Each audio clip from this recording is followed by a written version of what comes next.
안녕하세요. 러시아 문학과 미술 이야기 리드 러시아입니다. 오늘은 모스크바 무제온 예술공원과 트레자코프 갤러리 현대관을 만나보려고 합니다.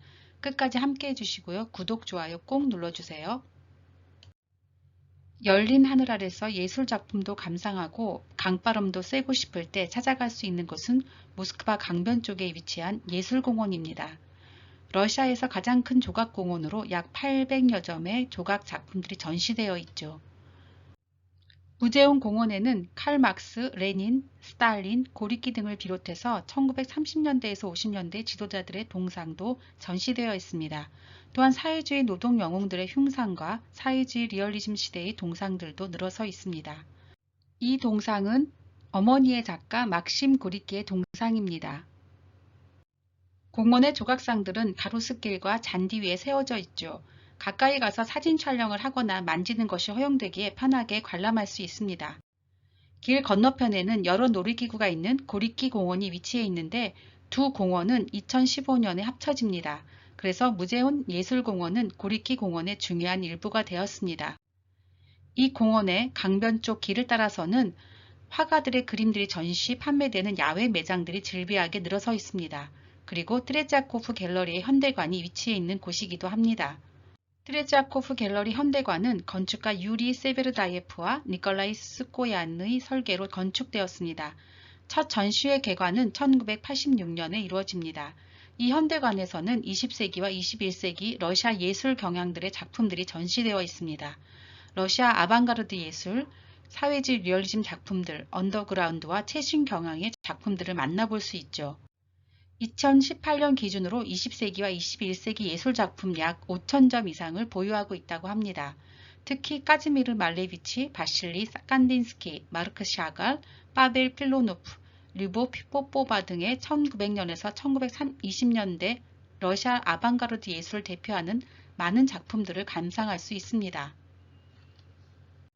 그리고 2000년대 초에 안드레이 예르페예프가 수집한 짜리치노 박물관에 현대 예술가 수집품이 이 박물관으로 이전되면서 더욱 풍성해졌습니다. 2019년 러시아를 방문해서 트레치아코프 현대관을 찾았을 때는 랩빈전을 하고 있었습니다. 2019년 3월부터 8월까지 전시되고 있었죠. 페테르부르크의 루스키 박물관과 여러 박물관들에 흩어져 있던 랩빈의 거의 모든 작품이 전시되어 있었습니다. 그래서 한 곳에서 랩빈의 작품을 감상할 수 있는 행운을 만끽했죠. 꾸르스크 현의 부활절 행렬을 비롯해서 볼가강의 베끄는 예인부들, 잠자리, 이반 네저와 그 아들 이반, 터키 술탄에게 편지를 쓰는 자포로지의 까자크인들, 무소르스키의 초상, 기다리지 않았다, 톨스토이의 초상 등 그의 대표작들을 한눈에서 본다는 것은 또 다른 감동이었습니다.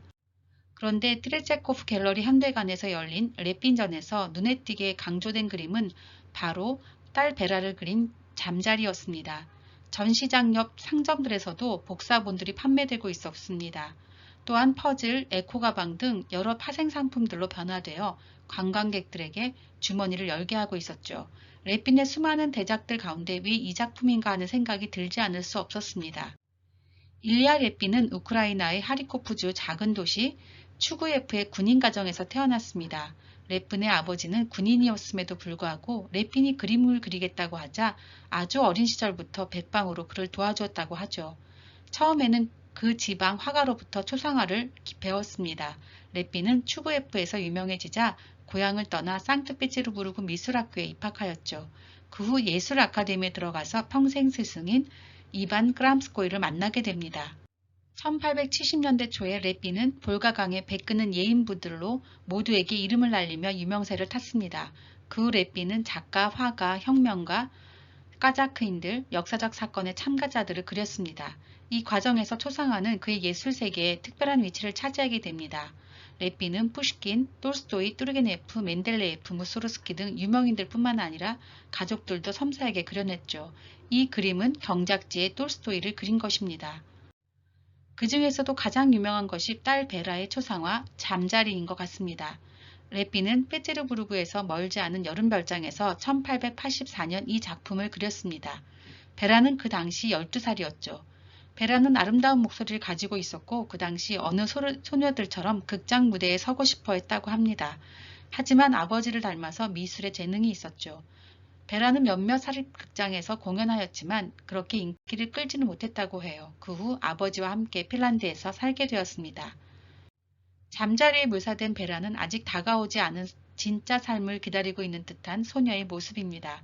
그림 속 베라는 기다란 횡목에 앉아 중심을 잡으며 다리를 까불고 있는 어린아이일 뿐이죠. 아마도 장난을 치느라 횡목 위로 올라갔겠죠. 이를 아버지 레핀이 우연히 목격하고 붓과 물감, 이젤을 가져와 그 장면을 획폭에 담았을 것입니다. 그림의 구성은 매우 단순합니다. 배경은 여름볕이 비치는 하늘이고 그 하늘은 연두빛 초원과 맞닿아 있습니다. 초원이라고 짐작할 수 있는 것은 가늘게 올라온 풀들이 전부죠. 때는 여름이고 여름은 잠자리의 계절입니다. 베라가 나무 위에 앉아있는 모양새가 잠자리를 연상시킵니다.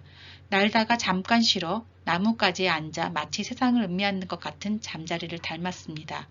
그래서 붙여진 이름일 수도 있겠다 싶습니다. 이 그림을 본 많은 사람들은 베라의 자연스러운 매력에 이끌리게 됩니다. 너무나 태평스럽게 앉아있는 베라는 세상의 어떤 일에도 관심이 없습니다. 그냥 오늘 이 순간을 여유롭게 맞고 있는 모습이죠.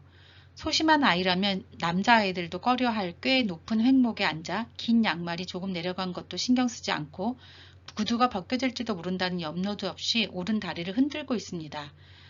마치 잠자리가 자신을 잡으러 뻗치는 잠자리채를 두려워하지 않고 나뭇가지에 앉아있듯이 베라의 모습이 태평스럽기 그지없습니다.